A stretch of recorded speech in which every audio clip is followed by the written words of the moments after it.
Hello বন্ধুরা, welcome to miss ICANN. জানো তো, এই সুপার ক্লেটা বাড়িতে আনার পর থেকেই ইচ্ছে হচ্ছে যেন সারাদিনই এটা নিয়ে বসে থাকে আর ডিফারেন্ট ডিফারেন্ট জিনিস ক্রিয়েট করি। অনেক দিনই হলো কোনো কিছু রান্না করি না, ভাবলাম কাল কিছু একটা নতুন জিনিস রান্না করি। তোমরা কমেন্ট করে জানিও তো কি রান্না করা যায়। আচ্ছা, তোমাদের কি মনে পড়ে বেশ অনেক বছর আগেই ক্রাউন পোর্শনে পরার জন্য বাচ্চাদের সুন্দর সুন্দর ফ্লাওয়ার হেয়ার ব্যান্ড বেরিয়েছিল? আমি তখন বেশ অনেকটাই ছোট। তখন জানো তো, এই হেয়ার ব্যান্ডগুলো খুব ট্রেন্ডিং চলছিল। আমি বাদে আমার বয়সী প্রায় সবাই এগুলো কিনেছিল।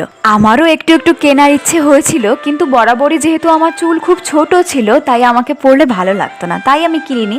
এখন বুঝলাম ওই হেয়ার ব্যান্ডের ফ্লাওয়ারগুলো এই ক্লে দিয়েই হয়তো বানানো হতো। আমি তো ভেবেছি পুজোর সময় এই হেয়ার ফ্লাওয়ারগুলো চুলের খোপায় লাগাবো।